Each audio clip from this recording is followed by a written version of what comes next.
Siobhan, have you ever heard of intersex babies? Yeah, absolutely, Paul. Jesus, I think, isn't it mad now? I wonder, when you were saying this to me, Paul, what is Trump going to do about this?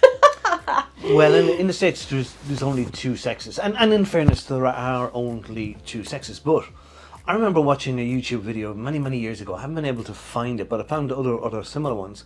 And it talks about babies who are born and they're not obviously male nor female. Yeah. Sometimes there can be hermaphrodites. Yeah. But sometimes there can be variants of that. And this original video, they were talking to gynecologists, doctors, people who delivered babies, and one doctor, or I always remember, he said, you know what, you've got extreme female, you've got extreme male, and then he said there are 12 variants in between. Gee, 12? 12. Like, that's So serious. can you imagine if there was 12 sexes rather than 2? There isn't, but Wow. like you're born with the X and the Y chromosomes, and you're male, you're female, but there are variants. But the shocking thing about watching this video, and we'll put a link to this video down below, where people come to it interviews people who were born, and the doctors had to decide whether they were going to designate that baby as male or female. Yeah, I So think... doctors had to do surgery. Yeah, I know. And then that becomes problematic later on then in the child's life. Well, because, hugely. like, usually they make the wrong decision. Well, you you can't even say I usually. can't even say but usually, but inevitably they are going to make a wrong decision because Yeah. it's based on nothing else. It's 50-50, isn't other it? than what do you think. Yeah. And it's very awkward for the parents and for the family. The mom goes into labour, the dad goes in with her, Yeah. baby happens, and they're on the phone. Oh, it's wonderful. Is it a boy or a girl? both. Yeah. Yeah, what do you say to that then?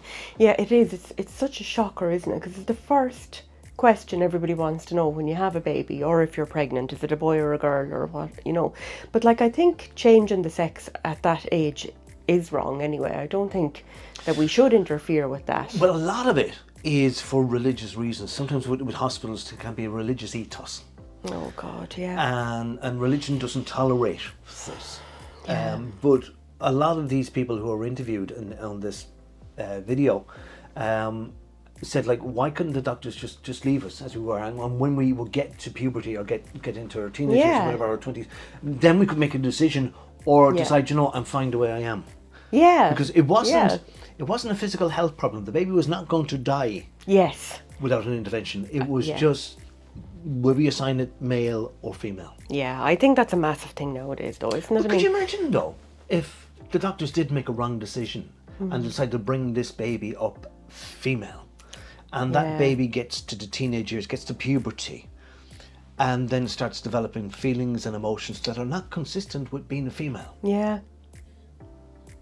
I mean, isn't it shocking? That whole life has been distorted because a doctor was pressurized into making a decision. Yeah, it's not fair, And I don't think, like, with religion as well, I mean, yeah, I suppose it guides some people's perception, but, like, it really argues the point, like, this is God's creation.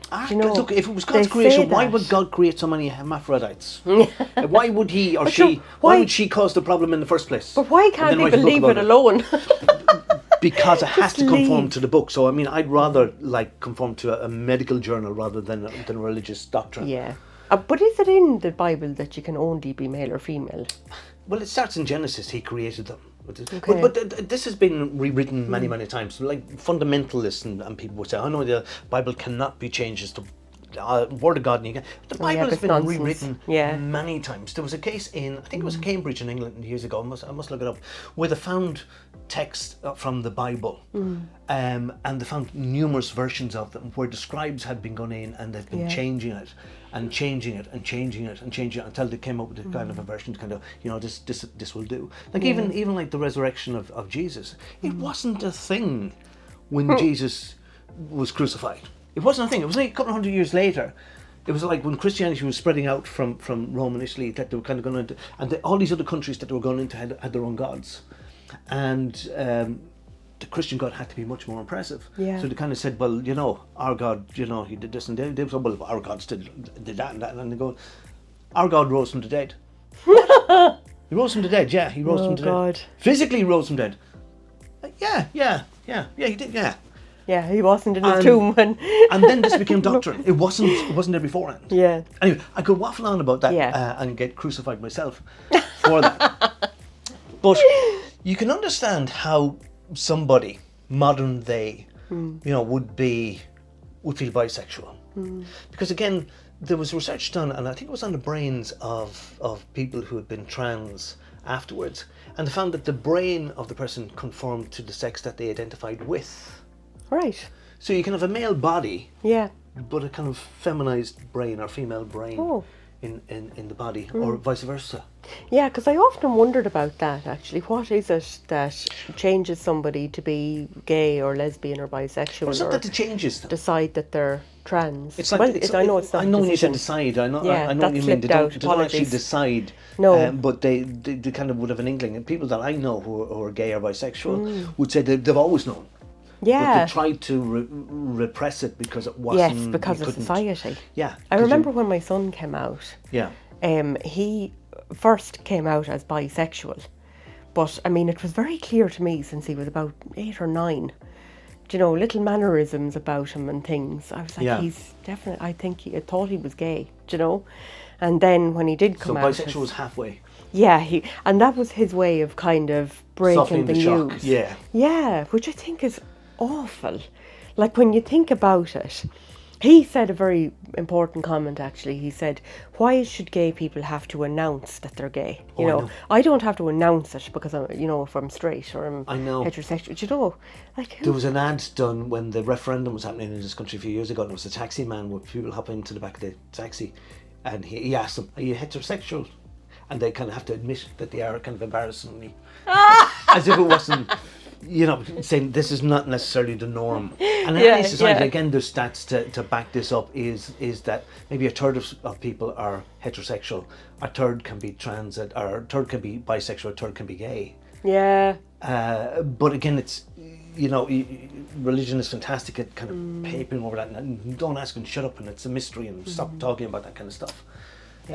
Great for repressing things. Yeah. But people can be trans for all kinds of reasons, and sometimes it can be got to do with your sexual history or what you've experienced growing up as well. So it doesn't necessarily have to be the female brain in the male body or the male brain in the female body. Here's a question now. I wonder, are you more likely to be non-binary then, and identify with neither sex?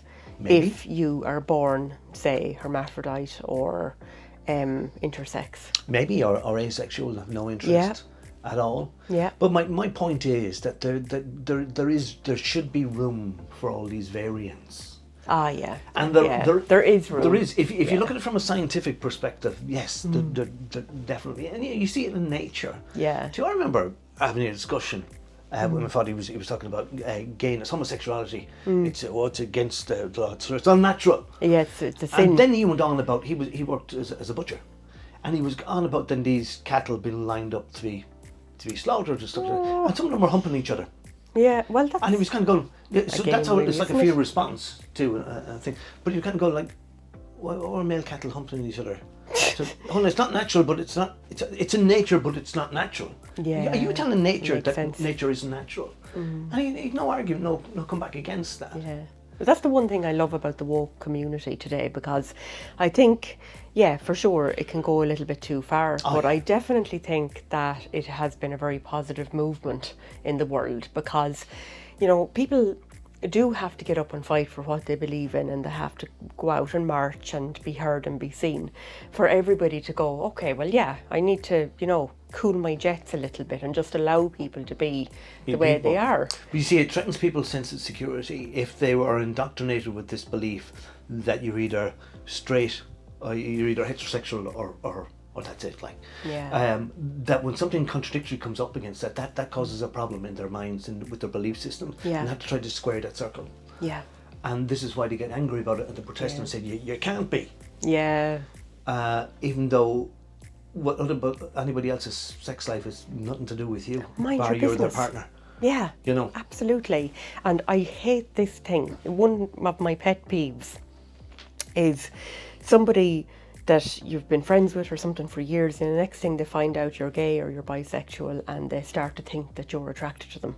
That is, oh my God, so ridiculous. Yeah. Like, if you are a straight person, it doesn't mean you like every man, or if you're, you know, a man, you don't like, you're not into every woman. I remember. You have standards and taste. Yeah, I remember being at a party fucking where there was a gay man there, but this guy suddenly kind of discovered, oh, you're gay. And he said, so do you fancy me? And he goes, oh, fuck off, you wish. Gross. Yeah. No. And again, this guy his understanding was just blinkered. What's the height of ignorance? Like, Yeah. do you know? So let us know what your perspective is on this, and especially if you do find yourself, if you are gay, if you're bisexual, if you're trans, if you're asexual, or if you happen to be one of these intersex babies that were born and whatever it is, you know, I'd love to know your perspective. Yeah. Oh my God, it'd be so good, guys. Yeah. We're happy headers. Like us, subscribe to us, comments down below.